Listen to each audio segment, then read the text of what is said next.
তৃণমূলের অন্দরে গৃহযুদ্ধ, যত কাণ্ড ভাইপোকে ঘিরে, আবার দায়ের এফআইআর যেন পিছু ছাড়ছে না তৃণমূলের যুবরাজ অভিষেক বন্দ্যোপাধ্যায়ের। দলের সেকেন্ড ইন কমান্ড অভিষেক বন্দ্যোপাধ্যায়ের বিরুদ্ধে দায়ের হলো এফআইআর। হিংসায় উস্কানির অভিযোগে এবার ভবানীপুর থানায় এফআইআর দায়ের করা হলো। অভিযোগ, গুজরাটি সম্প্রদায়ের মানুষকে গুজরাটি গ্যাং বলে আক্রমণ করেছিলেন অভিষেক বন্দ্যোপাধ্যায়। তাছাড়াও ভোটের ফল প্রকাশের আগে 2রা মে সোশ্যাল মিডিয়ায় একটি পোস্ট করেছিলেন অভিষেক বন্দ্যোপাধ্যায়। উস্কানিমূলক পোস্ট করার অভিযোগে ভবানীপুর থানায় এফআইআর দায়ের করা হয়েছে তার নামে।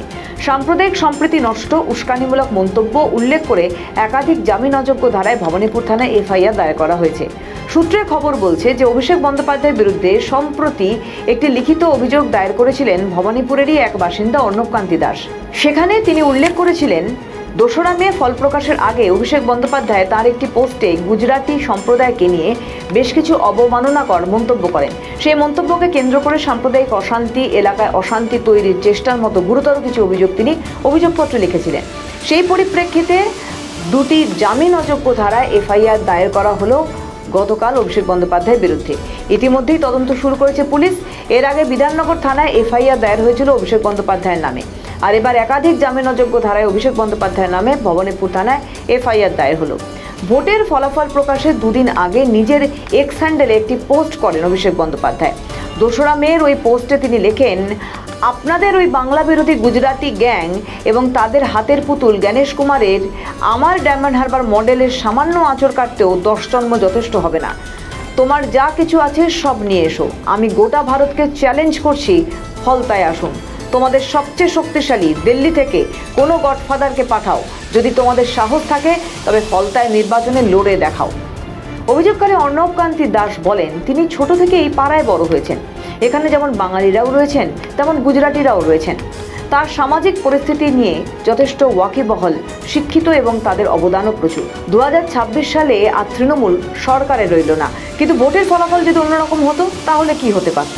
তার দাবি, অভিষেক বন্দ্যোপাধ্যায় তার পদে থেকে এই ধরনের মন্তব্য কখনোই করতে পারেন না। এদিকে বিধানসভা নির্বাচনে তৃণমূল কংগ্রেসের ভরাডুবির পর দীর্ঘ সময় জনসমক্ষে বড় কোনো রাজনৈতিক কর্মসূচিতে দেখা যায়নি দলের সর্বভারতীয় সাধারণ সম্পাদক অভিষেক বন্দ্যোপাধ্যায়কে। ফল ঘোষণার 26 দিন পর অবশেষে আজ শনিবার মাঠে নামছেন তিনি। ভোট পরবর্তী হিংসায় আক্রান্ত বলে দাবি করা 2 তৃণমূল কর্মী পরিবারের সঙ্গে দেখা করার মধ্যে দিয়েই শুরু হতে চলেছে তার নতুন রাজনৈতিক কর্মসূচি। দলীয় সূত্রে জানা গেছে, শনিবার অভিষেক প্রথমে সোনারপুর দক্ষিণে যাবেন। সেখানে আক্রান্ত তৃণমূল কর্মী সঞ্জু কর্মকারের পরিবারের সঙ্গে দেখা করার কথা রয়েছে তার। এরপর তিনি বেলেঘাটায় গিয়ে আরও এক আক্রান্ত কর্মী বিশ্বজিৎ পট্টনায়কের পরিবারের সঙ্গেও দেখা করবেন। ভোটের ফল প্রকাশের পর রাজ্যের বিভিন্ন প্রান্তে তৃণমূল কর্মীদের ওপর হামলার অভিযোগ উঠলেও এতদিন অভিষেক সরাসরি রাস্তায় নামেননি। সেই কারণেই দলের অন্দরেই তাঁকে নিয়ে একাধিক প্রশ্ন উঠেছিল। তৃণমূলের একাংশের মতে অভিষেকের এই কর্মসূচি দলের কর্মীদের মনোবল বাড়াতে সাহায্য করতে পারে। তবে অন্য একটি অংশের আশঙ্কা, তাঁকে ঘিরে যদি বিক্ষোভ বা বিতর্ক তৈরি হয় তাহলে উল্টে নতুন রাজনৈতিক অস্বস্তি তৈরি হতে পারে। বিশেষ করে সাম্প্রতিক সময়ে তার বাড়ির সামনে বিক্ষোভ এবং দলীয় নেতৃত্বকে ঘিরে অসন্তোষের ঘটনাগুলি এখনও রাজনৈতিক আলোচনার কেন্দ্রে রয়েছে। নির্বাচনের পর দলের একাধিক নেতা ও জনপ্রতিনিধি প্রকাশ্যে অভিষেক বন্দ্যোপাধ্যায় এবং আইপ্যাকের ভূমিকা নিয়ে প্রশ্ন তুলেছেন। এমন পরিস্থিতিতে শনিবারে কর্মসূচি রাজনৈতিকভাবে গুরুত্বপূর্ণ বলেই মনে করা হচ্ছে। অনেকের মতে এই সফরের মাধ্যমে তিনি দলীয় কর্মীদের উদ্দেশ্যে কোনো বিশেষ বার্তা দেন কিনা সেদিকেও নজর থাকবে। আমাদের ভিডিও ভালো লাগলে লাইক ও শেয়ার করুন। কমেন্ট সেকশনে আপনাদের মতামত জানান। আরও ভিডিও পেতে আমাদের চ্যানেলটিকে সাবস্ক্রাইব করুন এবং প্রতি মুহূর্তে খবরের আপডেট পেতে প্রেস করুন বেল আইকন।